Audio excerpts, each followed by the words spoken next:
প্রত্যেক মানুষই তার উপার্জন অনুসারী ফল পাবে। যা সে পাবে তা নিজের উপার্জন ছাড়া আর কিছুই না, আর যে ফল পাবে সেটাও তার উপার্জন। সুতরাং কিয়ামতের দিন আল্লাহ মানুষের উপরে কোনো জুলম করবেন না, অত্যাচার করবেন না। আল্লাহ পাক তো তার বান্দার জন্য জুলুমকারী নন, ঠিক কিনা?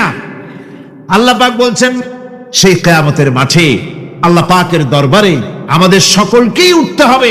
আল্লাহ পাকের দরবারে আল্লাহ পাকের সামনে দাঁড়াতে হবে। সেদিন আমাদেরকে কেউ বাঁচাতে পারবে না। সেদিন আল্লাহ পাক এর দরবারে যেন আমরা আসামি না হই, সেজন্য এই পৃথিবীতে কোরআন অনুযায়ী আমাদের জীবন গড়তে হবে, সুন্নাহ অনুযায়ী জীবন গড়তে হবে।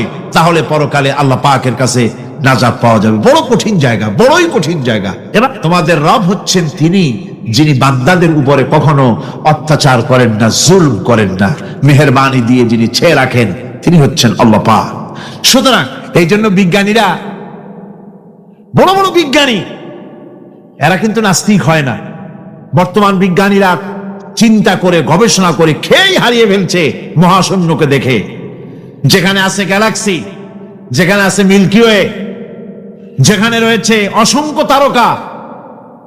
এই পৃথিবীটা মহাশূন্য আল্লাহ যেভাবে তৈরি করেছেন সেই তুলনায় এই পৃথিবী একটা মার্বেলের চাইতে খুব বেশি একটা বড় কিছু হয় বলে মনে হয় না। পৃথিবী যদি হয় একটা মার্বেলের মতো, তাহলে আমরা যে মানুষ, আমাদের অস্তিত্ব কোথায় চিন্তা করেন। এবার মহাশূন্যে চলেন। মহাশূন্য ব্ল্যাক হোলটা কি? সেই ব্ল্যাক হোল হচ্ছে ওই যে তারকার কথা বললাম যে সূর্য খাইতে পারে, 3 কোটি সূর্য খাইতে পারে, এই রকমের তারকাগুলি ঘুরতে ঘুরতে কোনো এক কারণে যখন সে ব্ল্যাক হোলের রেঞ্জের মধ্যে এসে যায়, তখন ব্ল্যাক হোল ওকে এমন ভাবে চুষে হজম করে ফেলে যেমন বাচ্চা চকলেট চুষা খাইয়া ফেলায়। এরকম ব্ল্যাক হোলগুলি অত বড় তারকাগুলি খাইয়া চুষা শেষ করে ফেলে দেয়। সূরা ফাতিহার একটা নাম না, বরং এর অনেকগুলি নাম আছে। সূরা ফাতিহার কম বেশি 22টি নাম পাওয়া যায়। আবার তাফসিরে রুহুল মানিতে এর 40টি নাম বলা হয়েছে। সূরা ফাতিহা অত্যন্ত ফজিলতপূর্ণ একটি সূরা, বরকতপূর্ণ সূরা। এই সূরাটির এক নাম হচ্ছে ফাতিহাতুল কিতাব, মানে হচ্ছে কোরআন কুঞ্জিকা, কোরআনের চাবি অথবা কোরআন প্রারম্ভিকা। এটাকে বলা হয়েছে উম্মুল কিতাব, কোরআনের কিতাবের মা। তো মা মানে কোরআন শরীফের পেটে সূরা ফাতিহা হয়েছে তা না। আরবিতে শব্দের অর্থ হচ্ছে কেন্দ্র, সেন্টার, আসল। এই জন্যে মক্কা শরীফকে বলা হয়, কোরআনে কারীম মক্কা শরীফকে বলেছে কি? উম্মুল কোরা, গ্রাম সমূহের মা। সারা পৃথিবীর সমস্ত জায়গা থেকে, শহরগঞ্জ, গ্রাম থেকে লোকেরা এখানে এসে একত্রিত হয়, সেজন্য এটার নাম রাখা হয়েছে উম্মুল কোরা। আবার সেনাবাহিনীর পতাকাকে বলা হয় উম্মুন, তার মানে হচ্ছে সমস্ত সেনাবাহিনী এই পতাকার ছায়াতলে ঐক্যবদ্ধ হয়, একত্রিত হয়, সেজন্য সেই পতাকার নাম হচ্ছে উম্মুন। অনুরূপ ভাবে গোটা কোরআনে কারীমের মধ্যে যা কিছু আছে তা সূরা ফাতিহার ভিতরে কেন্দ্রীভূত করা হয়েছে বলে এটার নাম হয়েছে উম্মুল কিতাব। এটার নাম হয়েছে সূরাতুর রাস। রাস শব্দের অর্থ হচ্ছে মগজ। মগজ হচ্ছে মাথার কেন্দ্রস্থল, আর গোটা কোরআনে কারীমের কেন্দ্রস্থল হচ্ছে সূরা ফাতিহা। সূরা ফাতিহার আরেক নাম হচ্ছে সূরাতুল কানজ, অর্থাৎ খনির সূরা। তার মানে হচ্ছে জ্ঞান বিজ্ঞানের সমস্ত খনি আল্লাহ পাক সূরা ফাতিহার মধ্যে রেখে দিয়েছেন। সুবহানাল্লাহি ওয়া বিহামদিহি। এর আরেকটা নাম হচ্ছে সূরাতুল ওয়াফিয়া, অর্থাৎ পূর্ণত্বপ্রাপ্ত। এই সূরাটি হচ্ছে একমাত্র সূরা যা খণ্ডিত করে পড়া যায় না। কোরআন শরীফের যে কোনো সূরাকে অংশবিশেষ তেলাওয়াত করে নামাজ পড়তে পারেন, অংশবিশেষ পড়তে পারেন, কিন্তু সূরা ফাতিহা হচ্ছে এমন একটি সূরা যে সূরা খণ্ডিত করে পড়া যায় না, পড়তে হলে সবটাই পড়তে হবে। এর জন্য এটার নাম হচ্ছে পূর্ণত্ব প্রাপ্ত। এটাকে বলা হয়েছে আসাসুল কোরআন, অর্থাৎ কোরআনের ভিত্তি। 30 পারা কোরআনের পূর্ণাঙ্গ ব্যবস্থা পেশ করা হয়েছে, তার ভিত্তি হচ্ছে সূরা ফাতিহা। এটার নাম হচ্ছে সূরাতুল হামদ, প্রশংসার সূরা। যেহেতু সূরা ফাতিহায় আল্লাহর প্রশংসা দিয়ে ভরা, এই জন্য এটার নাম হচ্ছে সূরাতুল ফাতিহা। এর আরেকটি নাম হচ্ছে সূরাতুশ শুকর, শুকর করা, কৃতজ্ঞতা প্রকাশ করার সূরা। এই সূরাটির মধ্যে মানুষ আল্লাহ পাকের অসীম অনুগ্রহের শুকরিয়া আদায় করে বলে প্রশংসার মাধ্যমে, এই জন্য এটার নাম হয়েছে সূরাতুশ শুকর। সূরাটির না আরেকটি নাম হচ্ছে সূরাতুদ দোয়া। এই সূরাটি একটি দোয়া, একটি প্রার্থনা, আল্লাহ পাকের কাছে প্রার্থনা করা হয়, সেজন্য এটার নাম হচ্ছে সূরাতুদ দোয়া। এর আরেকটি নাম হচ্ছে সূরাতুস সুআল, অর্থাৎ কামনা করার সূরা, আল্লাহর কাছে চাওয়ার সূরা। এই সূরায় অনেক কিছু আছে যা আল্লাহর কাছে চাওয়া হয়।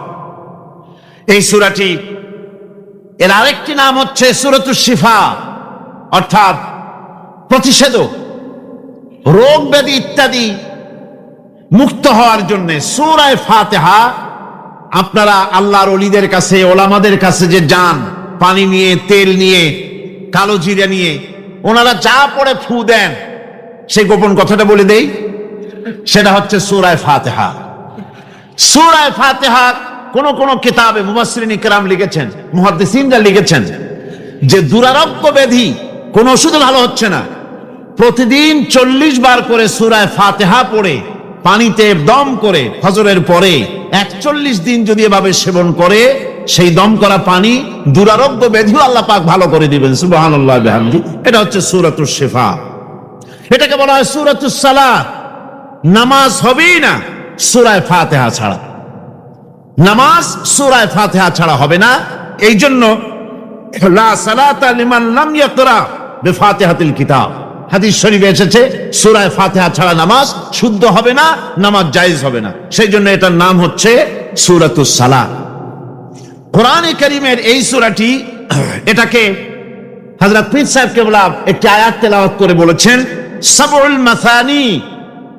এটা হচ্ছে নিত্য পাঠনীয় সপ্তবাক্য, যে 7টি বাক্যকে সবসময় পড়া লাগে।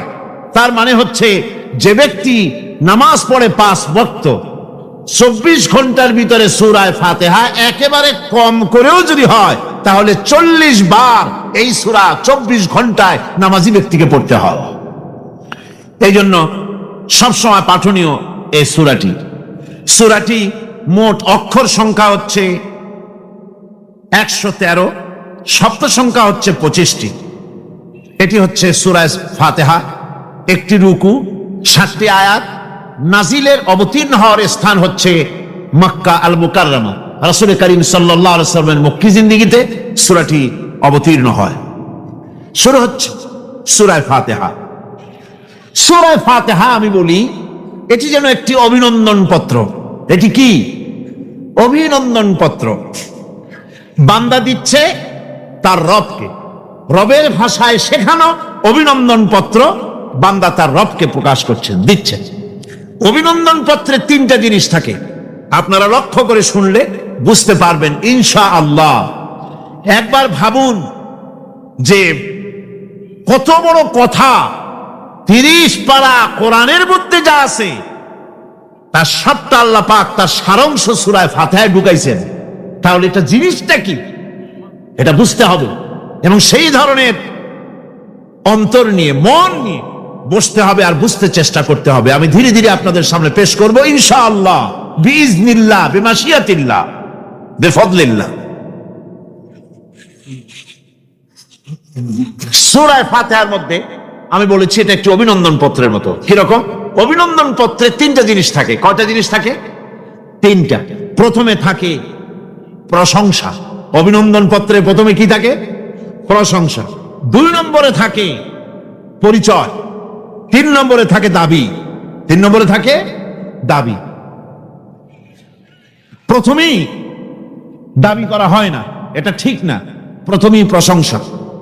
সমস্ত অভিনন্দন পত্র আপনারা দেখবেন মন্ত্রী আসুক, প্রেসিডেন্ট আসুক, অভিনন্দন পত্র পেশ করা হয়, সুন্দর ভাষায় লেখে, হে সংগ্রামী জননায়ক, গরিবের বন্ধু, জাতির কিছু একটা, এইভাবে করে বহুত প্রশংসা করে তারপরে তার নাম খুঁজে পাওয়াই মুশকিল প্রশংসার ঠেলায়। আপনার আগমনী বার্তায় আমাদের এই চট্টগ্রামের আকাশ বাতাস মুখরিত, আবাল বৃদ্ধ বনিতা আনন্দে উদ্বেলিত, কে কি করবে দিশে করতে পারছেন। এরকম প্রশংসা, এই প্রশংসা দিয়ে তারপরে বলে আমরা চট্টগ্রাম কলেজের কর্তৃপক্ষ, আমাদের বেড়া নাই, টিন নাই, চাল নাই, ইট নাই, সিমেন্ট নাই, আমাদের এগুলি দাবি। তাহলে প্রথমে গেল প্রশংসা, 2 নম্বরে পরিচয়, 3 নম্বরে দাবি।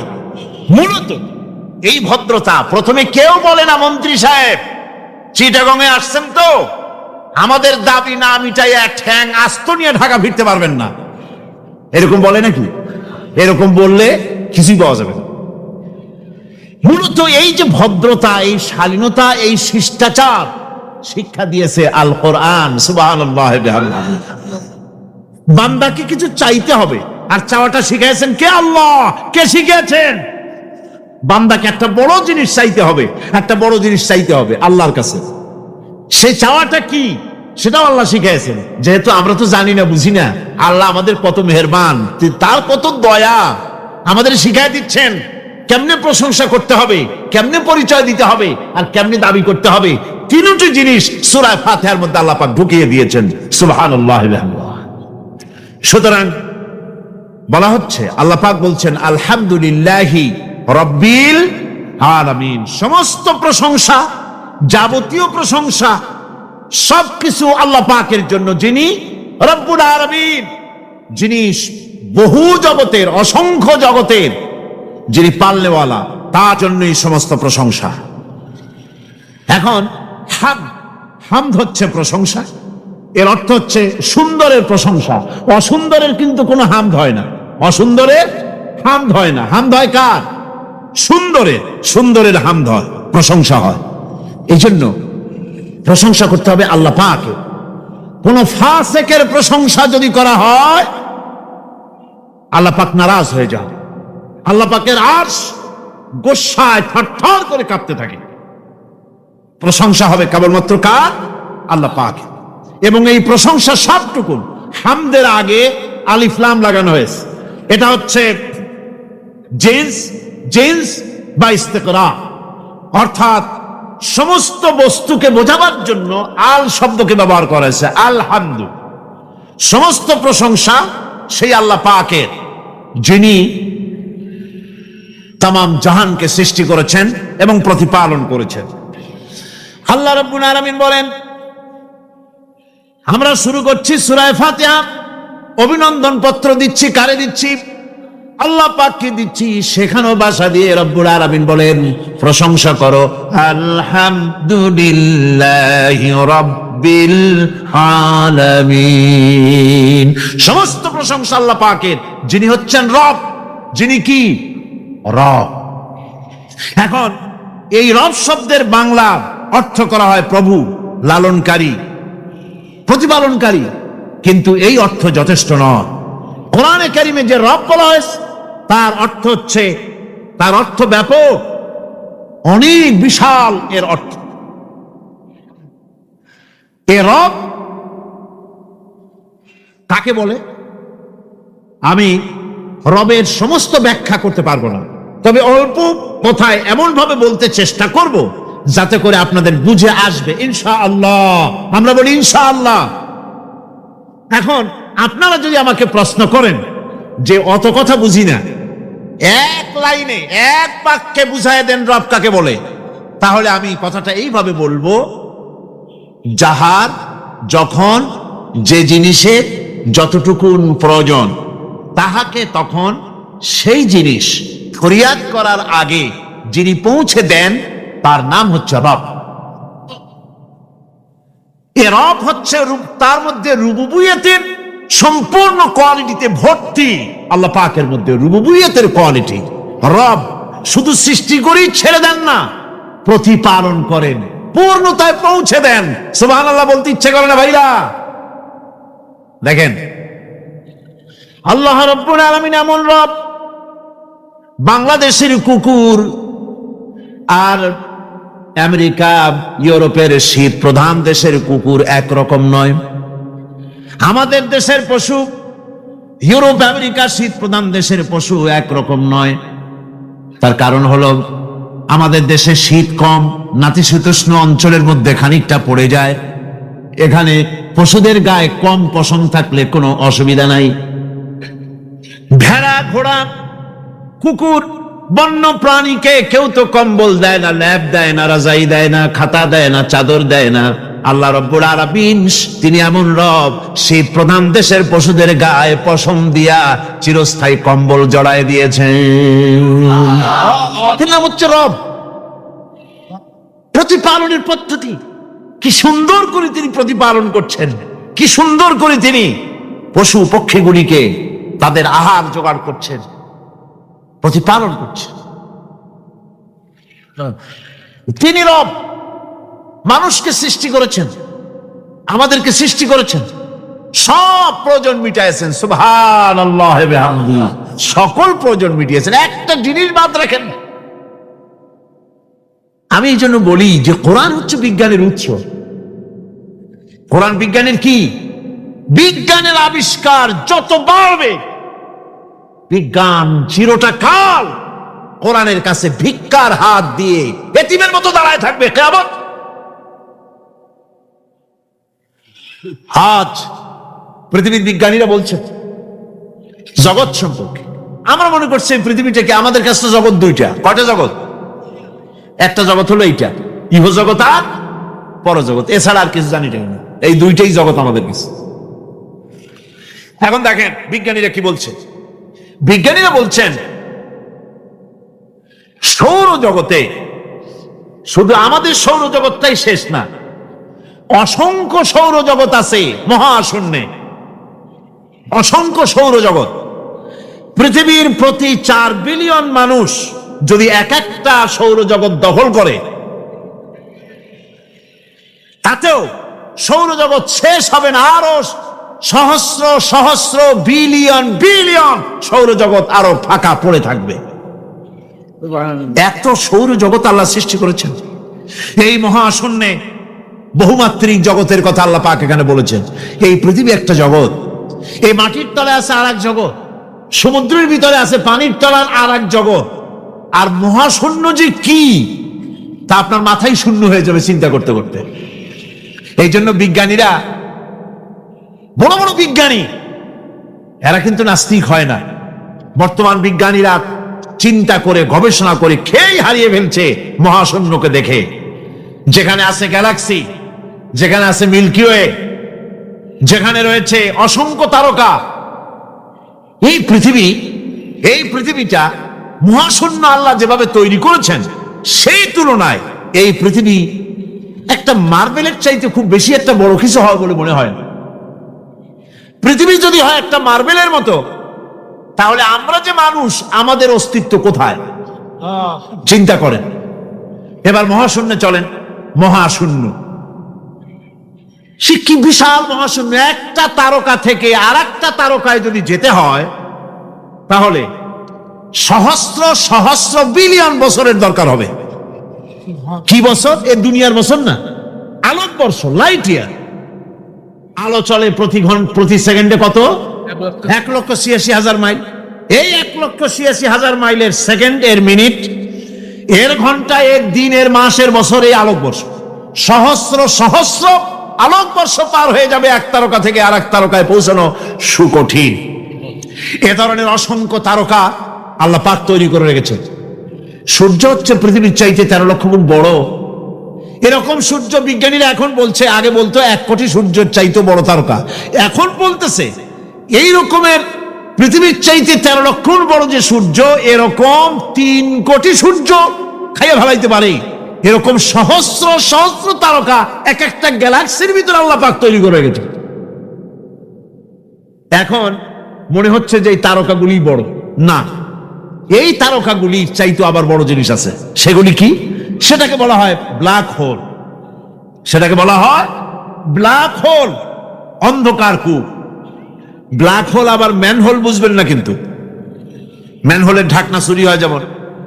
তবে একটা দৃষ্টান্ত আপনি বুঝতে পারেন, রাস্তায় রাস্তায় যেমন অসংখ্য ম্যানহোল আছে, ওই রকম করে মহাশূন্যে অসংখ্য ব্ল্যাক হোল আছে, একটা দুইটা না, অসংখ্য। এই ব্ল্যাক হোল আবার দেখা যায় না, অদৃশ্য ব্ল্যাক হোল। এই ব্ল্যাক হোলগুলো কি? এগুলি কোরআনে কারীমের মধ্যে আল্লাহ পাক বলেছেন, ফালা উকসিমু বিমাওয়াকিন নুজুম, ফালা উকসিমু বিমাওয়াকিন নুজুম, শপথ সেই পতন স্থানের যেখানে নক্ষত্র সমূহ ধ্বংস হয়ে যায়, ধ্বংসপ্রাপ্ত হয়, কসম সেই স্থান সময়ের। সুবহানাল্লাহ। এই অন্ধকার কূপের, এই অন্ধকূপের কসম করছেন আল্লাহ পাক। সে অন্ধকূপটা কি?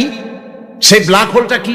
সেই ব্ল্যাক হোল হচ্ছে ওই যে তারকার কথা বললাম, যে সূর্য খাইতে পারে, 3 কোটি সূর্য খাইতে পারে, এই রকমের তারকাগুলি ঘুরতে ঘুরতে কোনো এক কারণে যখন সে ব্ল্যাক হোলের রেঞ্জের মধ্যে এসে যায়, তখন ব্ল্যাক হোল ওকে এমন ভাবে চুষে হজম করে ফেলে, যেমন বাচ্চা চকলেট চুষা খাইয়া ফেলায়, এরকম ব্ল্যাক হোলগুলি অত বড় তারকাগুলি খাইয়া চুষা শেষ করে ফেলে দেয়। সুবহানাল্লাহ বিহামদিহি। বিজ্ঞানীরা বলেছেন, আমাদের এই পৃথিবীটা, আল্লাহ না করুন কখনো, এই পৃথিবীটা যদি কোনো ব্ল্যাক হোলের আওতায় পড়ে, ওর রেঞ্জে আসে, তাহলে মাত্র 2 সেন্টিমিটারের মধ্যে পৃথিবীটা তার ঘনত্ব লাভ করে ব্ল্যাক হোলের মধ্যে অদৃশ্য হয়ে যাবে, হারায় যাবে, অস্তিত্ব থাকবে না। আল্লাহ পাক, আশ্চর্য লাগে আমার, বিজ্ঞানের বইপত্র যখন পড়ি আমার কাছে আশ্চর্য লাগে, 1400 বছর আগে নবী কোন বিজ্ঞানাগারে পড়াশোনা করেন নাই, কোন সায়েন্স নিয়ে রিসার্চ করেন নাই, সেই নবীর মুখ থেকে এমন বিজ্ঞানময় কোরআন আল্লাহ বের করালেন, যা আজকের পৃথিবীর মডার্ন যুগের বিজ্ঞানীরা কোরআনের কাছে এতিম হয়ে দাঁড়ায় আছে। পৃথিবীর কোন বিজ্ঞানী বলতে পারবে না যে কোরআনে কারীমের অমুক আয়াতটা আনসাইন্টিফিক, এটা হাদিস আমাদের বিজ্ঞানের সাথে মিল খায় না, এমন কথা বলতে পারবে না। বরং কোরআন সার্টিফাই করবে তোমার এই বক্তব্য, তোমার এই থিওরি মোস্ট আনসাইন্টিফিক। কোরআন বলবে, ওরা বলতে পারবে না যে আয়াতটা আনসাইন্টিফিক। সুতরাং কোরআন হচ্ছে মহান বিজ্ঞানময়, কোরআন হচ্ছে আল্লাহ পাকের দেওয়া এক মহান বিধান, যে কোরআনের কারণে আল্লাহ পাক আমাদেরকে হেদায়েত দান করেছেন। সুতরাং এই কোরআন হচ্ছে, কোরআনের মধ্যে যা আছে, গোটা কোরআনে যা আছে সব সূরা ফাতিহা আছে। সুবহানাল্লাহ বিহামদিহি। আল্লাহ পাক বলছে, সমস্ত প্রশংসা, যাবতীয় প্রশংসা সে আল্লাহ পাকের, যিনি তামাম জাহানের পালনেওয়ালা রব। আল্লাহ পাক তার কাছে যখন বান্দা আলহামদুলিল্লাহি রাব্বিল আলামিন বলে, তখন প্রশ্ন হয় যে তার, যার প্রশংসা তুমি করছো, তোমরা করছো, তার কি আরো কোনো গুণকীর্তন আছে নাকি? আমরা বলি আর রহমানির রহিম, তিনি পরম দাতা এবং দয়ালু। রহমান এবং রহিম দুটি হচ্ছে সমঅর্থবোধক, প্রায় কাছাকাছি অর্থবোধক শব্দ। অসীম মেহেরবান এবং বিশেষ করুণাময় তিনি, যিনি রহমান এবং রহিম। রহমান রহিম আল্লাহ পাকের দুটি গুণবাচক নাম। রহমান অপেক্ষা, রহিম অপেক্ষা রহমান, এটা হচ্ছে বেশি ব্যাপক অর্থবোধক, যার জন্য তাফসীরে বলা হয়েছে আর রহমানু যুর রাহমাতিশ শামিলা বিজামিল খালায়েক ফিদ দুনিয়া ওয়াল মুমিনিনা ফিল আখিরাহ। অর্থাৎ রহমান তিনি, যিনি এমন রহমতের মালিক যা বিশ্বত গোটা বিশ্বের সমস্ত মানুষের জন্য প্রযোজ্য। আর রহিম হচ্ছে শুধু কিয়ামতের দিন পৃথিবীতে রহমান, তিনি দয়াবান পৃথিবীর সমস্ত মানুষের জন্য, এবং কিয়ামতে শুধু মুমিনদের জন্য। রহমান কিয়ামতে শুধু মুমিনদের জন্য। আর রহিম হচ্ছে আর রহিম যুর রাহমাতি শামিলা লিল মুমিনিনা ইয়াউমিল কিয়ামা। রহিম হচ্ছে শুধুমাত্র কিয়ামতের দিন আল্লাহ রাব্বুল আলামিন শুধু মুমিন লোকদের জন্য এই বিশেষ দয়া কিয়ামতের দিন করবেন। এখন রহমান হচ্ছেন পৃথিবীর সমস্ত মানুষের জন্য, সমস্ত প্রাণীর জন্য। তার দান থেকে কেউ বঞ্চিত থাকবে না, সকলের জন্য তার দানের দরজা অবারিত, উন্মুক্ত।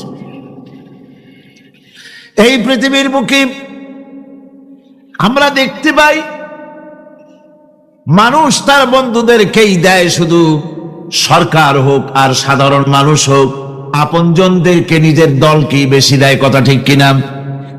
নিজের দলের প্রতি, আত্মীয় স্বজনের প্রতি স্বজন প্রিয়তা মানুষের শরীরের ভিতরে রোগ হিসাবে কাজ করে, আর এভাবে করে নিজের দল আর আত্মীয় স্বজনকে বেশি করে সুযোগ সুবিধা দেয়।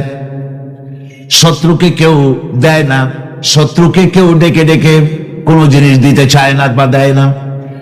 আল্লাহ রাব্বুল আলামিন এমন রহমান, এমন দয়াবান, এমন মেহেরবান, যারা তার ইবাদত করে, যারা তাকে স্বীকার করে, আল্লাহ বলে তাকে যারা সেজদা দেয়, আল্লাহ পাক তাদেরকেও দেন। আর যারা আল্লাহকে অস্বীকার করে, আল্লাহ রাব্বুল আলামিনকে মানে না, তার গুণাবলী কি স্বীকার করে না, তার অস্তিত্ব স্বীকার করে না, তারপরেও আল্লাহ রাব্বুল আলামিন কোন নাফরমান বান্দাকেও রহমত থেকে বঞ্চিত করেন না। সে যেই হোক, বেনামাজি হোক, মুরতাদ হোক, নাস্তিক হোক, তারপরে আল্লাহর অনুগ্রহ থেকে সে বঞ্চিত থাকে না। কথা ঠিক কিনা? বরং এটাই আমরা দেখি, নামাজি, দিনদার, পরেজগার মানুষ তার বরং কম থাকে, সে বরং কম পায়। বাড়ি নাই, ঘর নাই, কলকারখানা নাই, আর নামাজ রোজা করে না, হজ যাকাত করে না, আল্লাহর সাথে বিরোধিতা করে, আল্লাহরে মানেই না, বলে দেয়ার ইজ নো গড, স্রষ্টা বলতে কেউ নাই। এই ড্রিঙ্ক অ্যান্ড বি মেরি, এই হচ্ছে তাদের থিওরি, তাদের দর্শন, তাদের ফিলসফি। এই জাতীয় লোকগুলি বরং দেখা যায় তারা ক্ষমতা পায়, বাড়ি হয়, গাড়ি হয়, কল হয়, কারখানা হয়, সম্মান পায়। এটা কেন? এর কারণ হচ্ছে আল্লাহ রাব্বুল আলামিন এই পৃথিবীর কোনো মূল্য দেন না। এই পৃথিবীর মূল্য যদি আল্লাহ পাকের কাছে একটা মশার দানার তুল্য যদি হতো, আল্লাহ পাক বিদ্রোহীদেরকে, কাফেরদেরকে এক ঢোক পানি আল্লাহ পাক গিলতে দিতেন না। এবার চিন্তা করেন, আল্লাহর ব্যাপারে যে দৃষ্টান্তটা দেওয়া হয়েছে, দৃষ্টান্তটা কত গুরুত্বপূর্ণ। মশার দানার তুল্য, মশার দানার তুল্য এই পৃথিবীর দাম নাই আল্লাহর কাছে। আপনাকে যদি কেউ 10 লক্ষ মশার দানা বহু কষ্ট করে জোগাড় করিয়া যদি কেউ দেয়, তাহলে আপনি কয় টাকা দিয়ে কিনবেন? 4 পয়সা দিয়েও একজনে বলছে 4 পয়সাও দিবে না। তাহলে বোঝেন এর কোনো মূল্য নাই। একটা মশার দানার তুল্য মূল্য আল্লাহ পাক এই পৃথিবীর দেন না, যার কারণে অবারিত উন্মুক্ত হস্তে আল্লাহ পাক সমস্ত মানুষের জন্য, প্রাণী জগতের জন্য তিনি করুণা করেছেন সকলকে। এই করুণাময় রহমান আল্লাহ পাক, তিনি গুনাহগারদেরকে, যারা আল্লাহ পাকের ফরমাবরদারি করতেছে, তাদেরকে সকলকে আল্লাহ পাক সমানভাবে তার জিনিসগুলিকে তিনি দিয়ে দিচ্ছেন। এটা হচ্ছে রহমান। আর রহিম হচ্ছে, হাদিস শরীফে বলা হয়েছে, আর রহমান রহমানুদ দুনিয়া ওয়াল আখিরা, আর রহিম ও রহিমুল আখিরা। মুমিন রহমান তো শুধু আল্লাহ পাক দুনিয়া এবং আখিরাতের জন্য, আর রহিম শুধুমাত্র আখিরাতের জন্য। আবার কোন কোন আয়াতে বলা হয়েছে যে আল্লাহ পাক দুনিয়ার মানুষের জন্য রহিম।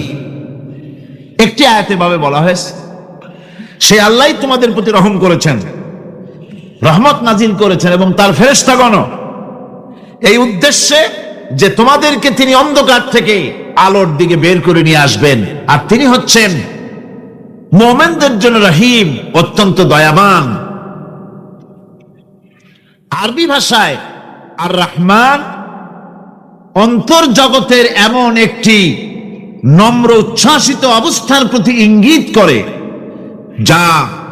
যার ফলে তার স্বতঃস্ফূর্তভাবে নিজের থেকেই মহানুভবতা এবং প্রীতি ও মহব্বতের ইচ্ছার বহির প্রকাশ ঘটে।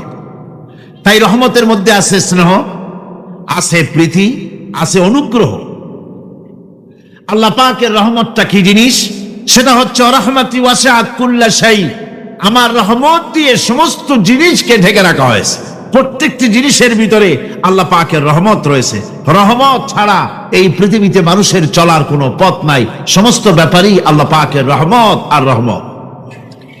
আমরা যখন বললাম আর রহমানির রহিম, আবার প্রশ্ন হয় বান্দা বুঝলাম আরো কোনো কোয়ালিটি, আরো কোনো বৈশিষ্ট্য তার আছে নাকি? আমরা বলি মালিকি ইয়াউমিদ্দিন, তিনি হচ্ছেন বিচার দিনের মালিক, শেষ বিচারের মালিক তিনি।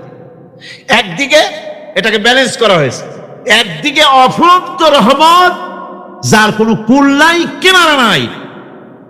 এখন আদল দরকার। এখন কি দরকার? আদল, ইনসাফ দরকার। আল্লাহ পাক একদিকে অফুরন্ত রহমত আর নিয়ামত দিয়ে পৃথিবীকে ছেড়ে রেখেছেন, অপর দিকে বলেছেন আমি হচ্ছি বিচার দিনের মালিক, সেদিন আমি বিচার করব।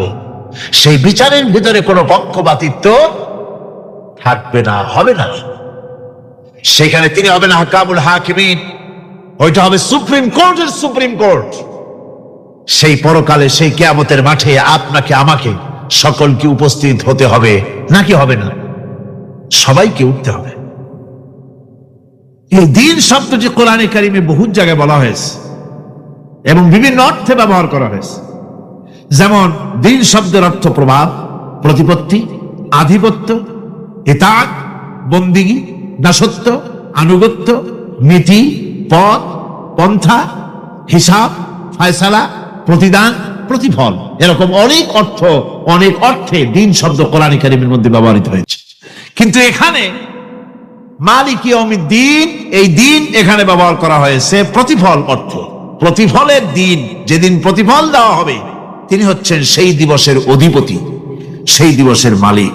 সূরা ফাতারে আল্লাহ পাক বলছেন বিচারের দিনটি কি তা তোমাকে কে জানালো? আবার জিজ্ঞেস করছি, তোমাকে কে জানালো বিচারের দিনটা কি? আল্লাহ পাক জবাবে বলছেন বিচারের দিন হচ্ছে এমন দিন যেদিন কেউ নিজেকে রক্ষা করতে পারবে না, কারো থেকে কেউ নিজেকে রক্ষা করতে পারবে না, নিজেকে কেউ নিজের জন্য কাউকে সাহায্যকারী পাবে না। আর সমগ্র ব্যাপারটি নিরঙ্কুশ ভাবে আল্লাহ রাব্বুল আলামিনের হাতে থাকবে। সেই দিনটার নাম কিয়ামত, সেটার নাম পরকাল, সেটার নাম হচ্ছে বিচারের দিন। যেদিন কর্তৃত্ব হবে কেবলমাত্র কার? আল্লাহ পাক। সেই দিনটা হচ্ছে কর্মফল পাওয়ার দিন। প্রত্যেক মানুষই সে উপার্জন অনুসারে সেখানে ফল পাবে। যেমন কর্ম তেমন ফল পাবে, ব্যক্তি হিসাবে পাবে, দল হিসাবে পাবে। প্রত্যেক মানুষই তার উপার্জন অনুসারে ফল পাবে। যা সে পাবে তা নিজের উপার্জন ছাড়া আর কিছুই না, আর যে ফল পাবে সেটাও তার উপার্জন। সুতরাং কিয়ামতের দিন আল্লাহ মানুষের উপরে কোনো জুলম করবেন না, অত্যাচার করবেন না। আল্লাহ পাক তো তার বান্দার জন্য জুলুমকারী নন, ঠিক কিনা? আল্লাহ পাক বলছেন যে ব্যক্তি পূর্ণ কাজ করলো সে নিজের কাজে নিজের স্বার্থেই তা করলো। আমরা যে নামাজ পড়ি এটা কি আল্লাহর স্বার্থ? কথা কন, আল্লাহর স্বার্থ? সারা পৃথিবীর সমস্ত মানুষ যদি আল্লাহরে সেজদা দেয়, আল্লাহর ক্ষমতা আরো কিছু কালের জন্য বাড়বে নাকি? সমস্ত মানুষ যদি আল্লাহকে অস্বীকার করে, বিদ্রোহী ঘোষণা করে, বিদ্রোহ ঘোষণা করে, তাতে কি আল্লাহর ক্ষমতা শেষ হয়ে যাবে? নাউযুবিল্লাহি মিন যালিক। যেমন ছিলেন তেমনই থাকবে। সুতরাং আমরা যা করি, আমরা নামাজ পড়ি নিজেদের জন্য, আল্লাহকে খুশি করার জন্য, কিন্তু কল্যাণটা আমার। কল্যাণটা কার? আমার। রোজা, হজ, যাকাত, তেলাওয়াত যা করি সব আল্লাহকে খুশি করার জন্য, কিন্তু স্বার্থ পুরাটাই আমার কল্যাণের জন্যই আমি করি। এবং আল্লাহ হচ্ছেন তিনি তোমাদের রব। ওমা রাব্বুকা বিযাল্লামিল লিল আবিদ, তোমাদের রব হচ্ছেন তিনি যিনি বান্দাদের উপরে কখনো অত্যাচার করেন না, জুলম করেন না, মেহেরবানি দিয়ে যিনি ছেয়ে রাখেন, তিনি হচ্ছেন আল্লাহ পাক। সুতরাং সেই কিয়ামতের মাঠে আল্লাহ পাকের দরবারে আমাদের সকলকেই উঠতে হবে। আল্লাহ পাকের দরবারে আমাদের সামনে, আল্লাহ পাকের সামনে দাঁড়াতে হবে। সেদিন আমাদেরকে কেউ বাঁচাতে পারবে না। সেদিন আল্লাহ পাক এর দরবারে যেন আমরা আসামি না হই, সেজন্য এই পৃথিবীতে কোরআন অনুযায়ী আমাদের জীবন গড়তে হবে, সুন্নাহ অনুযায়ী জীবন গড়তে হবে, তাহলে পরকালে আল্লাহ পাকের কাছে নাজাত পাওয়া যাবে। বড় কঠিন জায়গা, বড়ই কঠিন জায়গা। এবার প্রশ্ন হচ্ছে, তোমরা যারা আমার প্রশংসা করলে তোমরা কারা? জবাবে আমরা বলছি, ইয়্যাকা না'বুদু ওয়া ইয়্যাকা নাস্তাঈন। আয় আমার রব, আমরা হচ্ছি তোমার বান্দা, একমাত্র তোমারই গোলামি করি, একমাত্র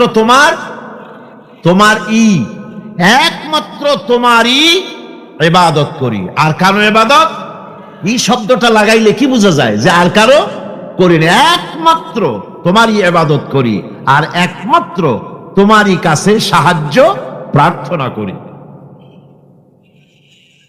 ইয়্যাকা না'বুদু ওয়া ইয়্যাকা নাস্তাঈন। আল্লাহ রাব্বুল আলামিন আমাদেরকে সৃষ্টি করেছেন আসলে এইটার জন্য।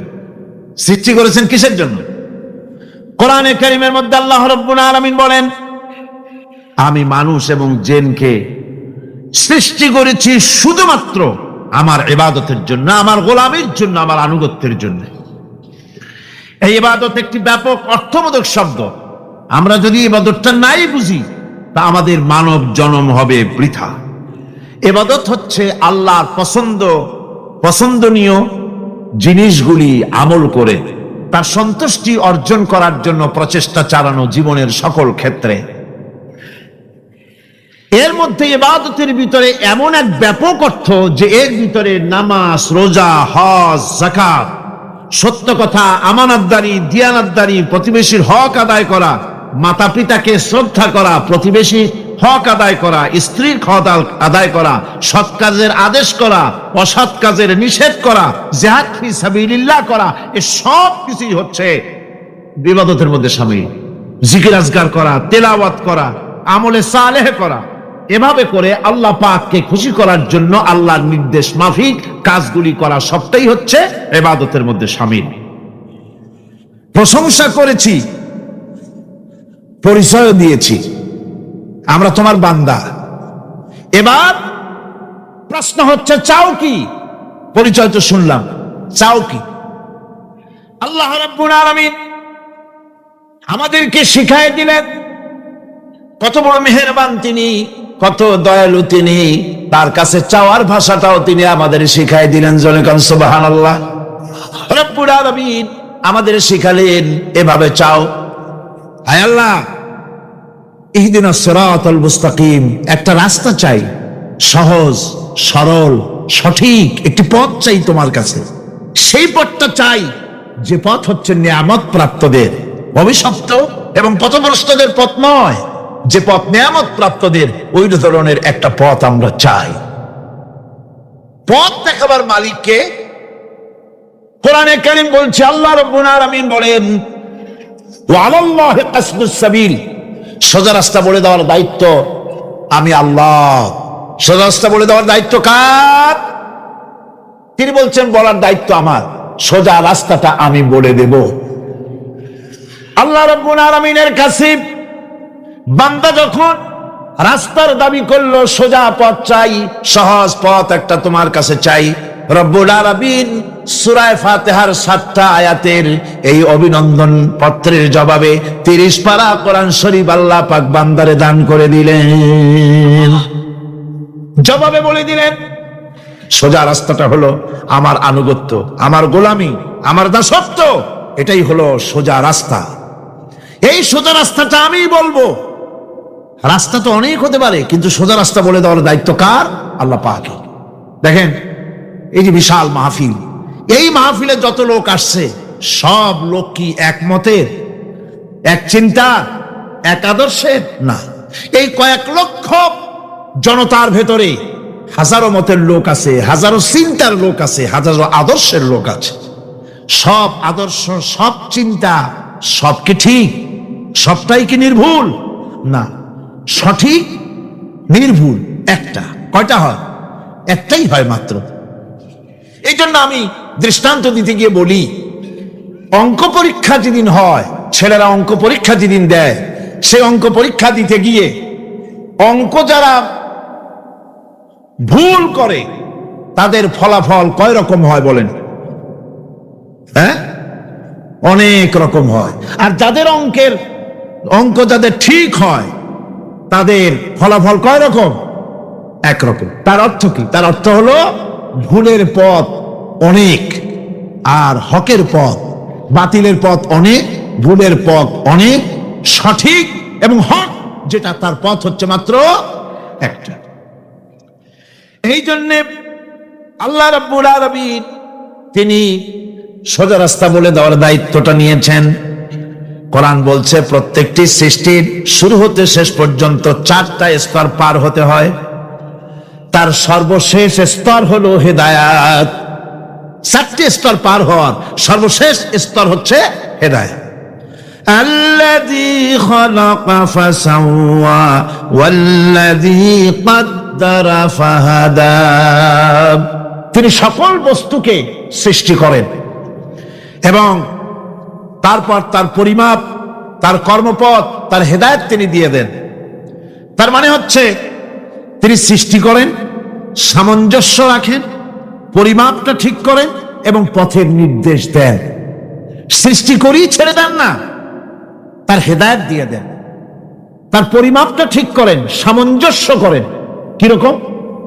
দেখুন, আপনি যখন দাঁড়ান তখন আপনার পায়ের উপরে হাঁটু থেকে হাঁটুর নিচের যে অংশটা পা পর্যন্ত, ওইটাকে কি কয়? পা, নলা। এই তো ঠিক বলছেন, নলা। আপনারা আমাকে সাহায্য করবেন যেখানে আমি আটকে যাই। নলা। এই নলাটা পায়ের সেন্টারে যদি রাখা হতো, বোঝেন ভালো করে, পায়ের সেন্টারে এই জায়গাটা, এটা ধরুন পা, এই জায়গাটায় যদি হতো পায়ের নলাটা, হয় সিটায় পড়তেন না হয় ফুটোয় পড়তেন। আল্লাহ পাক বলছেন শুধু সৃষ্টি করি না, সামঞ্জস্য এবং পরিমাপ ঠিক করি। মাপ মতো পাটা সামনে গোড়ালির কাছে নলাটা বসায় দেওয়া হয়েছে যাতে আপনি সিটো না হন, বুটো হয়ে না পড়েন। সুবহানাল্লাহ কইতে ইচ্ছা করে না?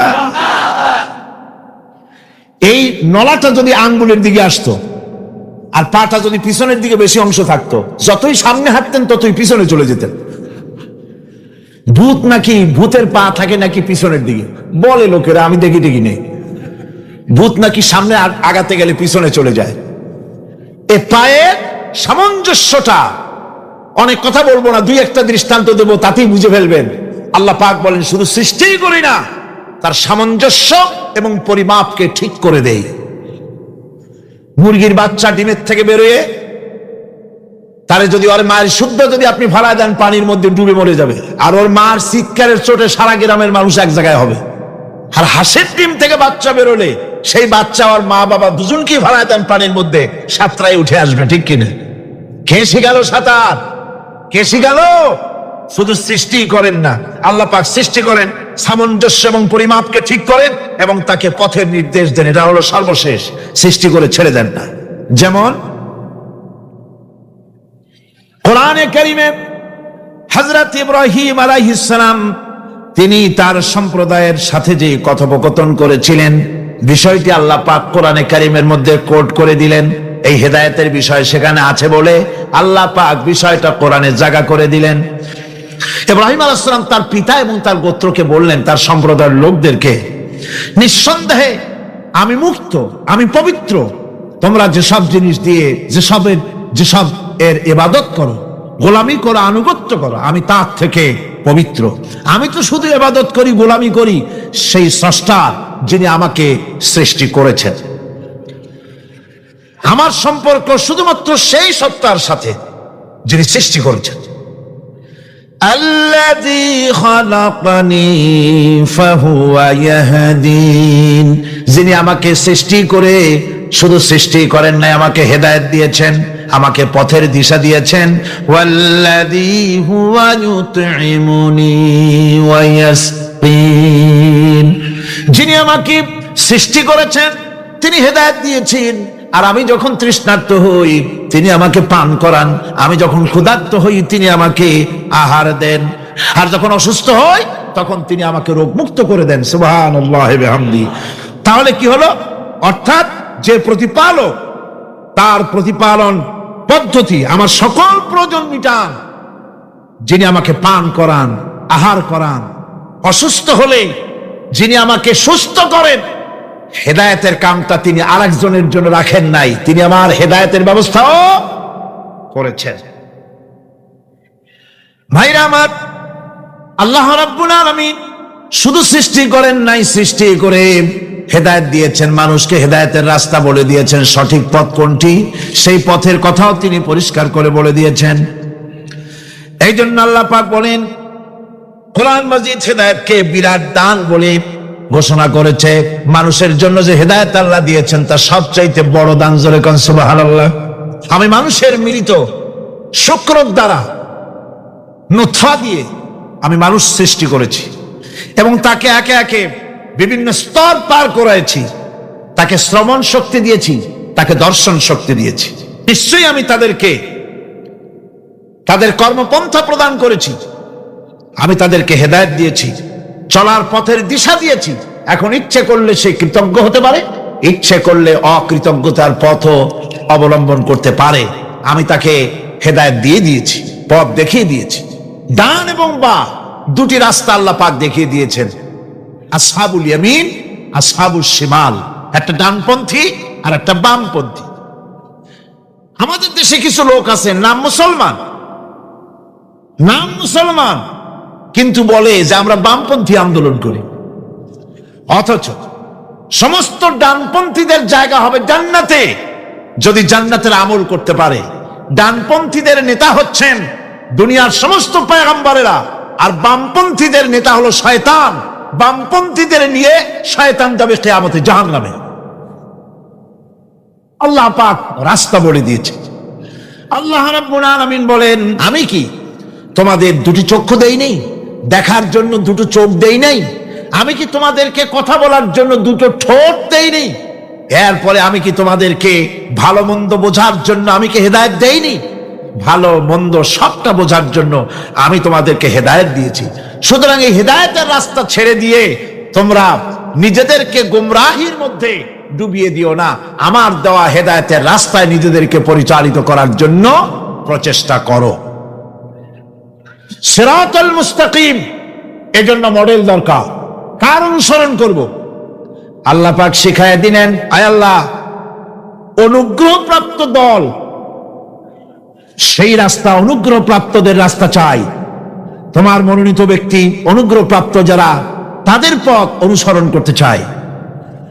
এই অনুগ্রহপ্রাপ্ত দল কারা, সে কথা কোরআন শরীফে বলা হয়েছে। আল্লাহ রাব্বুল আলামিন বলেন, আর যে ব্যক্তি আল্লাহ এবং রাসূলের আনুগত্য স্বীকার করলো, নিঃসন্দেহে সে অনুগ্রহপ্রাপ্তদের সঙ্গী হলো। সেই অনুগ্রহপ্রাপ্ত কারা? নবীয়িন। 4 শ্রেণীর লোক। কয় শ্রেণী বলেন সবাই, কয় শ্রেণী? নবীয়িন, সিদ্দিকিন, শুহাদা, সালিহিন। এই 4 শ্রেণীর লোক হচ্ছে আল্লাহ পাকের অনুগ্রহপ্রাপ্ত লোক। কোন আলহামদুলিল্লাহ। এরাই হলো অনুগ্রহপ্রাপ্ত দল। এখন নবী কারা? নবী হচ্ছেন যারা নাকি আল্লাহ পাকের কাছ থেকে ওহী প্রাপ্ত হয়েছেন, নিখিল মানুষের চিরন্তন শান্তি এবং কল্যাণের জন্য আল্লাহ পাকের নিকট থেকে সত্যের বিধান লাভ করেছেন। তারাই হচ্ছেন নবী, যারা আল্লাহ পাকের কাছ থেকে ওহী প্রাপ্ত হয়েছেন। আর নবীরা হচ্ছেন মাসুম, নবীরা হচ্ছে বেগুনাহ। নবীদের কোনো ভুল নাই, নবীদের কোনো গুনাহ নাই। কোন সুবহানাল্লাহ। এই পৃথিবীর মধ্যে সুপার কোয়ালিটির মানুষ, সর্বশ্রেষ্ঠ মানুষ কারা? নবীরা। সর্বশ্রেষ্ঠ মানুষ কারা? এখানে আবার এক শ্রেণীর লোকেরা বলে যে নবীরে মানুষ কওয়া যাবে না। আছেন এমন লোক, নবীরে মানুষ কওয়া যাবে না। কেন? কেন? নবীর সম্মান কত। আচ্ছা, নবীরে মানুষ বলবো না তো বলবোটা কি? নবীরা কি ফেরেশতা? যদি ফেরেশতা বলি তাহলে কি নবীদের মর্যাদা বাড়ানো হলো? বলেন আপনারা, বাড়ানো হলো? তাহলে নবীদেরকে কি বলবো? তারা কি জেন? যদি জেন বলি তাহলে তাতে কি মর্যাদা বাড়বে? সবচাইতে মর্যাদা বেশি কার? মানুষের। সুতরাং এক শ্রেণীর লোকেরা খামোখাই আলেম নামধারী লোক, অথচ নবীকে মানুষ বলতে রাজি না। কোরআনে কারীম সাফ করে আল্লাহ পাক পরিষ্কার করে বলেছেন, নবী বলুন, আমি তোমাদের মতো মানুষ, আমার উপরে ওহী আসে, ইন্নামা আনা বাশারুম মিসলুকুম, তোমাদের মতো মানুষ। একটু ভালো করে বিষয়টা বোঝেন। আরো বলেছি আমি, আজকে আবার স্মরণ করায় দেই। আল্লাহ শিখাই দিচ্ছেন, বলুন আমি তোমাদের মতো মানুষ, ফেরেশতা নই, জিন নই, আমার কাছে ওহী আসে। পার্থক্য এখানে। তবে আরো পার্থক্য আছে, সেটা হচ্ছে আমরা হচ্ছি সাধারণ মানুষ, নবীরা হচ্ছেন অসাধারণ মানুষ। সুবহানাল্লাহ। আমরা হচ্ছি মানব, রাসূল আল্লাহর পয়গম্বর হচ্ছেন মহামানব। কথা বুঝে আসছে? তার মানে হলো আমরা সাধারণ মানুষ। সাধারণ মানুষেরা গুনাহ করতে পারে, ভুল করতে পারে, সব রকমের গুনাহ করতে পারে। নবীরা কোনো গুনাহ করতে পারেন না। আল্লাহ পাক তাদের দিয়ে গুনাহ করান না। আল্লাহ পাক ফেরেশতা দিয়ে, আপন কুদরত দিয়ে নবীদেরকে হেফাজত করেন। সুবহানাল্লাহ। সুতরাং এই কথা বিশ্বাস করতে হবে, সমস্ত নবীরা হচ্ছেন মানুষ। নবীদের আদর্শই কেবলমাত্র আদর্শ, সেই আদর্শকেই গ্রহণ করতে হবে, তাকেই একমাত্র নেতা হিসাবে গ্রহণ করতে হবে। আমার নেতা বলতেও রাজি না। মুশকিল কি এক জায়গায়? কয় যে নেতা বলা যাবে না কেন? কয় যে ওই যে মানুষেরা বলে, স্লোগান দেয়, আমার নেতা, তোমার নেতা, অমুক তমুক হেন তেন, তো এগুলির সাথে নবীরে মিশানো এটা ঠিক না। তাছাড়া নবীরে নেতা কব না, কবটা কি? নবী কি হয় নেতা হবে, না হয় অনুসারী হবে, এর বাইরে তো কিছুই নাই। হয় ইমাম, না হয় মুক্তাদি, বাইরে কি? বাইরে তো নাই কিছু। সুতরাং নবী কি মুক্তাদি হবে? নবী কি অনুসারী হবে? নিশ্চয়ই হাজার বার নবী হচ্ছেন ইমাম, নবী হচ্ছেন নেতা। আমরা যখন আরবিতে বলি, ওনারা নিজেরাও আরবিতে বলেন, তখন কোনো আপত্তি হয় না। আল্লাহুম্মা সাল্লি আলা সাইয়্যিদিনা মুহাম্মদ। সাইয়্যিদিনা মানে হচ্ছে আমাদের লিডার, আমাদের নেতা। সাইয়্যিদিনা যখন বলে তখন আপত্তি করে না, কিন্তু আমাদের নেতা বললেই আপত্তি করেন। বাংলা ভাষা, বাংলাদেশি মানুষ হইয়া বাংলা ভাষার প্রতি গভীর জ্ঞান দেখলে দুঃখই হয়। বন্ধুগণ, মনে রাখতে হবে, নবী হচ্ছেন মাসুম, বেগুনাহ এবং নেতা, আর মুহাম্মদ সাল্লাল্লাহু আলাইহি ওয়াসাল্লাম হচ্ছেন বিশ্ব নেতা, এটা কোনো সন্দেহ নাই। এই নবীর অনুসরণ করতে হবে। সিদ্দিকিন হচ্ছে সত্যকে যারা উদার, উন্মুক্ত, অকুণ্ঠ চিত্তে, দ্বিধাহীন ভাবে যারা গ্রহণ করেছে, এর বিপরীত যারা করেই নাই, তারাই হচ্ছেন সিদ্দিকিন। হযরতে, যেমন একটা দৃষ্টান্ত, হযরতে আবু বকর সিদ্দিক রাদিয়াল্লাহু তাআলা আনহু, মেরাজ থেকে হুজুর ফিরে এসেছেন সকালবেলা, ফজরের নামাজ পড়ে বসেছেন কাবা শরীফে, তিনি বসে আছেন। তো তখন আবু জাহেল এসে বলছে, মুহাম্মদ সাল্লাল্লাহু আলাইহি ওয়াসাল্লাম, প্রত্যেক দিনই তো নতুন নতুন কথা কও, আজকে কোনো নতুন কথা আছে? হুজুর বলেন, হ্যাঁ নতুন কথা আছে। কি? বলে, এই তো শেষ রাত্রে জিবরাইল আসছিল, আমারে নিয়ে গেল বাইতুল মুকাদ্দাসে, জেরুজালেমে গিয়ে নামাজ পড়লাম, ওইখান থেকে মহাকাশ পাড়ি দিলাম, 7 আকাশ পাড়ি দিলাম, সিদরাতুল মুনতাহা গেলাম, আরশে আজিম ভ্রমণ করলাম, আল্লাহর সাথে কথা কইলাম, জান্নাত জাহান্নাম দেখলাম, তারপরে আবার এই আয়েশা নামাজ পড়িয়া তোমাদের সাথে কথা বলতেছি। অবশেষে যখন কান ফাটানো আওয়াজ আসবে, এই আওয়াজ, সেদিন মানুষ নিজের মা, বাপ, ভাই, বোন সব থেকে বিচ্ছিন্ন হয়ে যাবে, সব একের থেকে আরেকজন পালায়ে যাবে, হারায় যাবে, কেউ কাউকে আর খুঁজে পাবে না। সেদিন ওই কিয়ামতের মাঠে বিভীষিকাময় দৃশ্য, মানুষ হয়রান হয়ে যাবে। মাথার 1 হাত অথবা অর্ধ মাইল অথবা 1 বিগত এতটুকুন উপরে ওই প্রকাণ্ড সূর্যটার তাপ আসবে, গুনাহগারের মাথার চান্দি ফেটে গিয়া মগজগুলি গলে গলে নাক কান দিয়ে বের পড়তে লাগবে, জিহ্বাটা কুকুরের মতো ঝুলে নাভিস্থল পর্যন্ত পড়ে যাবে, মাটিটা সূর্যের উত্তাপে তামার মতো গরম হয়ে যাবে, সারা হাসর জুড়ে আওয়াজ হবে, পানি পানি পানি। মানুষেরা হয়রান হয়ে যাবে। সে হাসরের ময়দানে এই চরম কষ্টের ভিতরে আল্লাহ রাব্বুল আলামিন বলেন, সেদিন 2টো ভাগ হয়ে যাবে। একদল মানুষের চেহারা আলোয় ঝলমল হয়ে যাবে, আর একদল মানুষের চেহারাগুলি কালো হয়ে যাবে। তাকে বলা হবে, নিজের কর্মলিপি নিজেই পড়ো, আজ তুমি তোমার নিজের হিসাব নিতে যথেষ্ট। বন্ধুগণ, এই মাহফিলে যত লোক আমরা বসে আছি, আমরা আমাদের হিসাব নিতে যথেষ্ট না আরেকজন লাগবে? কোন আমরা যথেষ্ট কিনা? কথা বোঝেন নাই। আমি বলতে চাইছি এটা, আমরা যদি এখন চোখ বুঝে চিন্তা করি যে পিছনের জীবনে কি করেছি, মনে পড়বে নাকি পড়বে না? বলেন সবাই পড়বে কি পড়বে না? ছোটবেলায় কবে পায়ের নিচে কাটা ফুটেছিল, কবে কোথায় আছাড় খেয়েছিলেন, কবে কার বেল তাল আম কাঁচা আম চুরি করে খেতে গিয়ে কিল খেয়েছিলেন, তাড়া খেয়েছিলেন, তাকে এখন মনে নাই? আছে। তাহলে কিল, ওই তাল বেল চুরি করতে গিয়ে যে কিলটা খাইছিলেন সেটাও মনে আছে, ভালো মন্দ সব মনে আছে। তাহলে কোন হোটেলের রুমে কি করছিলেন, কোন স্কুলে কোন কলেজে কি করছিলেন, তারপরে জীবনে ছোট বড় ঘটনাগুলি সব বুঝতে মনে পড়বে না? এবার হিসাব করেন, মনে যদি পড়ে এবার হিসাব করেন আপনি জান্নাতি না জাহান্নামী। আপনি আপনার নিজের হিসাব নেওয়ার জন্য যথেষ্ট। তাকে হিসাব করতে বলা হবে, তোমার হিসাব, তোমার নিজের হিসাব নেওয়ার জন্য তুমি যথেষ্ট, তোমার হিসাব তুমি নিজেই করো, এটা পড়ো। আর সেই কিয়ামতের দিন কোনো সাহায্যকারী মিলবে না। লান তানফাকুম, কিয়ামতের দিন কোনো ফায়দা হবে না, অবশ্যই কোনো ফায়দা হবে না, কোনো উপকারে আসবে না। কিয়ামতের দিন তোমার সন্তান, তোমার স্ত্রী, তোমার মাল, তোমার সম্পদ কোন উপকারে আসবে না কিয়ামতের ময়দানে। সেদিন সব তোমার সাথে বিচ্ছ করবে, সব পালায় যাবে। সেখানে উৎকোষেরও কোনো কারবার নাই যে ঘুষ টুস দিয়া, ফেরেশতাদের কোন রকম বুঝবাজ দিয়া, আলাদা কোনো চোরাগলি পথ দিয়া একেবারে ফুট করে ভেসতে চলে যাবেন, এমন কোনো সুযোগ নাই। অনেকে বলে হুজুর এমন কিছু দোয়া শিখায় দেন যাতে ওই সব জেহাদ বোমা এগুলি খুব ভয় পাই, ওসব রাস্তা টাস্তা না, খুব সহজে কিছু দোয়া দুরূদ করিয়া আস্তে করে জান্নাতে চলে যাওয়া যায়, এরকম একটা দোয়া, এরকম একটা পথ বলে দেন। আমি বলি ভাই, এরকমের কোন চোরাগলি আমার রাসূল আবিষ্কার করতে পারেন নাই, আল্লাহর পয়গম্বরের ওই ধরনের কোন পথ আবিষ্কার করতে পারেন নাই। সেখানে কিয়ামতের দিন কাউকে উৎকোষ গ্রহণ করার কেউ নাই, উৎকোষ দেওয়া যাবে না। আর উৎকোষ দিবি নেবা কি, আপনার কাছে কিছু নাইও, থাকলেও নেওয়ার কেউ নাই। এই দুনিয়ায় ফাঁকিবাজি করে বহুত কিছু করা যায়, কিন্তু কিয়ামতের মাঠে এগুলি কিছুই চলবে না।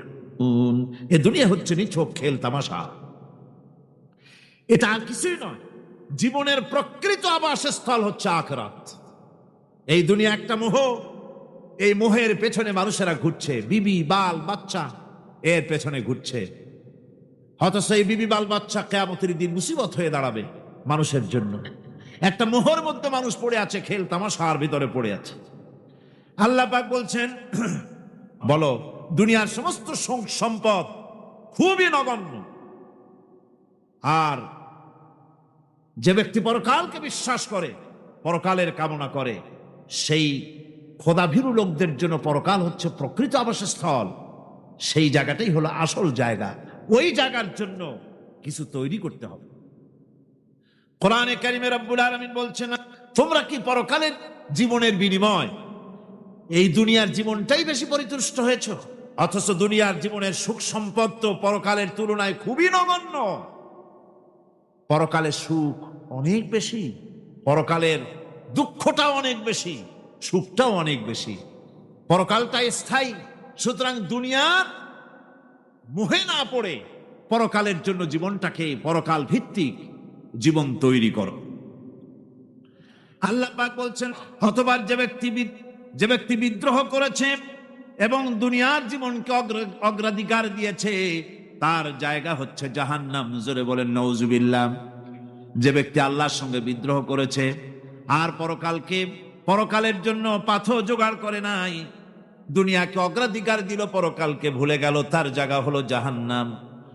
আর যে ব্যক্তি আপন প্রভুর সামনে উপস্থিত হওয়াকে ভয় করেছে এবং আপন প্রবৃত্তিকে লালসা মুক্ত করেছে, লালসার হাত থেকে রক্ষা করেছে, আল্লাহ রব্বুল আলামিন কিয়ামতের দিন তার জন্য রেখে দিয়েছেন জান্নাত। তার জন্য কোন জায়গা? জান্নাত। আমাদেরকে পরকাল ভিত্তিক জীবন যাপন যদি করি তাহলে কবরের জবাবগুলি খুব আসান হবে। আর যদি পরকাল ভিত্তিক জীবন যাপন না হয়, কবরটা মুসিবত হয়ে যাবে।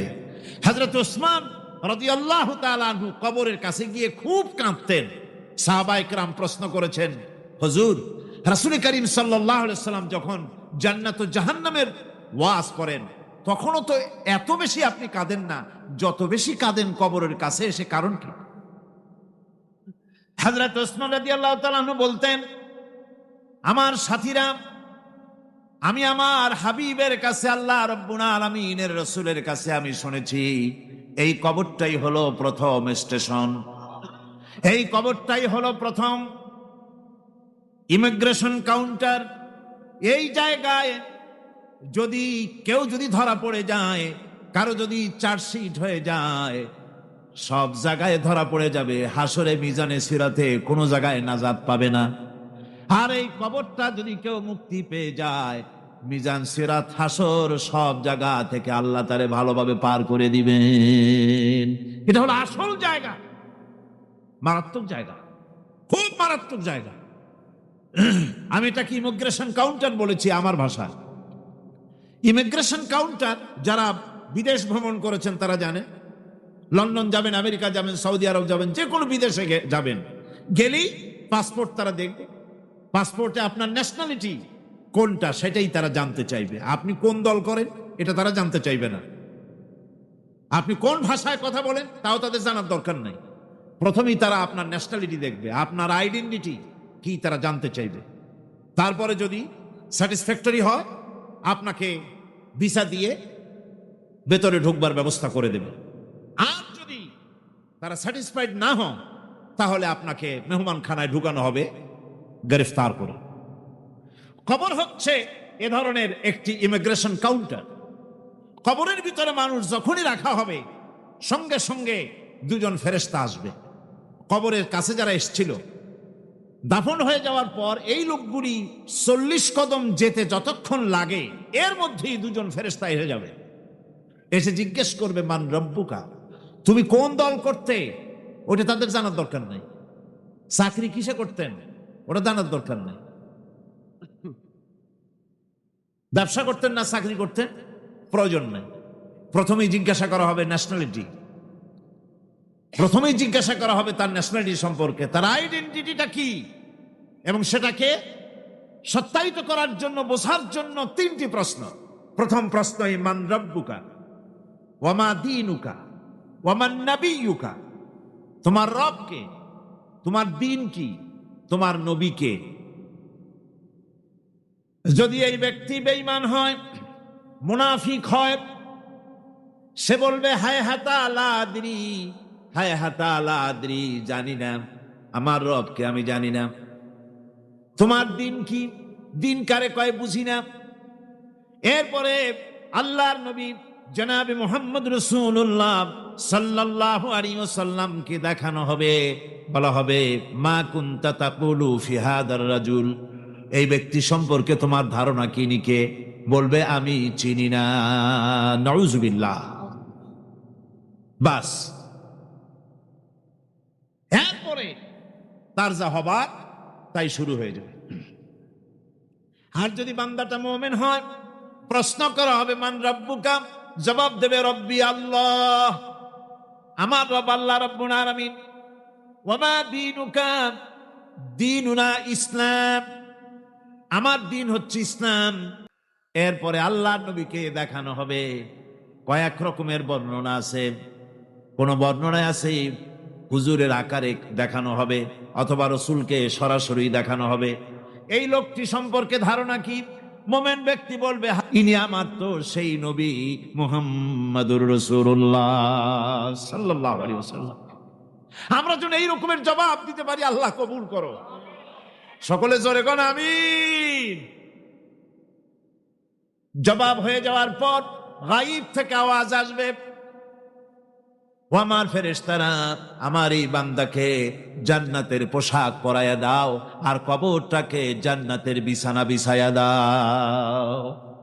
জান্নাতের পোশাক পরায় দাও, জান্নাতের বিছানা বিছাইয়া দাও। ইলা মাদ্দা বাসারিহি, তার চোখের দৃষ্টি যতদূর যায় কবরটা ততটা প্রশস্ত করে দাও। এরপর বেহেশতের পোশাক পরাইয়া, বেহেশতের বিছানা বিছাইয়া ফেরেশতা বলবে নম কানাউমুল উরুস, অল্প সময় কোরআন ও হাদিস থেকে কিছু কথা বলে আমার পিছনে অনেক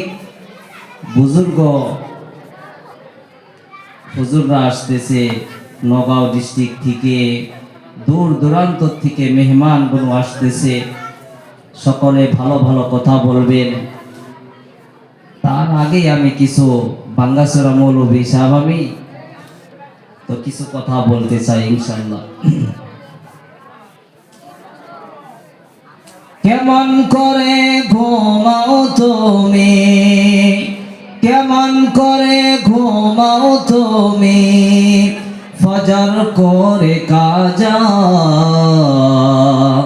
এমন তো হতে পারে তোমার জোহরে জানাজা। কেমন করে ঘুমাও তুমি, কেমন করে ঘুমাও তুমি, ফজর করে কাজা,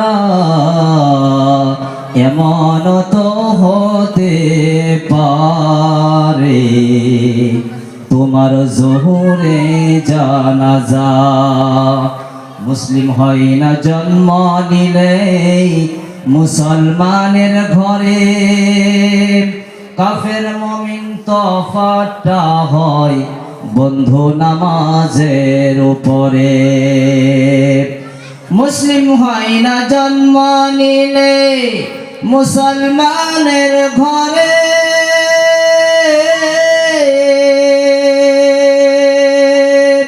কাফের মুমিন তফাৎটা হয় বন্ধু নামাজের উপরে। এ জীবনে নামাজ তোমার, এ জীবনে নামাজ তোমার হয় না যেন কাজা, এমন তো হতে পারে তোমার জোহরে জানাজা। বেনামাজি পাবে না হয় নবীর শাফায়াত, দুজক হবে শেষ ঠিকানা, আঘাত আর আঘাত। বেনামাজি পাবে না হয় নবীর শাফায়াত, দুজক হবে শেষ ঠিকানা, আঘাত আর আঘাত। বিষাক্ত ওই সাপের ছোবল, বিষাক্ত ওই সাপের ছোবল, বেনামাজির সাজা, এমন তো হতে পারে তোমার জোহরে জানাজা। আলহামদুলিল্লাহ, সমস্ত তারিফ সেই মহান আল্লাহ তাবারক ওয়া তাআলার জন্য, যে আল্লাহ সুবহানাহু ওয়া তাআলা আমাদেরকে সুস্থ ভালো রাখিয়া জান্নাতের বাগানের মতো আশা এমনকি বসার তৌফিক দিয়েছেন। সেই মহান আল্লাহ সুবহানাহু ওয়া তাআলার লাখো লাখো কোটি কোটি শুকরিয়া জ্ঞাপন করছি, কালিমাতু শুকরিয়া আদায় করছি। আলহামদুলিল্লাহ, আমরা সকলে সেই নবী, সেই রহমতের নবী, সেই প্রিয় হাবিবের উপর অন্তর খুলে মহাব্বতের সুরে দরুদ পড়ছি। সাল্লাল্লাহু আলাইহি ওয়াসাল্লাম, সাল্লাল্লাহু আলাইহি ওয়াসাল্লাম। আজকের এই বিশাল জালিসুর রহমানের সম্মানিত সুযোগ্য সভাপতি সাহাব হযরত হাফিজ সানিদুল ইসলাম সাহাব দামাত বরকাতুহু, অনেক দূর দূরান্ত থেকে মুখ্য ওয়াইজিন, বিশিষ্ট ওয়াইজিন, নির্দিষ্ট ওয়াইজিনগণ, আমি সকলকেই আমার দিল অন্তর থেকে দোয়া করছি আল্লাহ তাবারক ওয়া তাআলা মরতে দম তক যাতে দ্বীনের কাজ তারা সুন্দরভাবে কোরআন ও হাদিস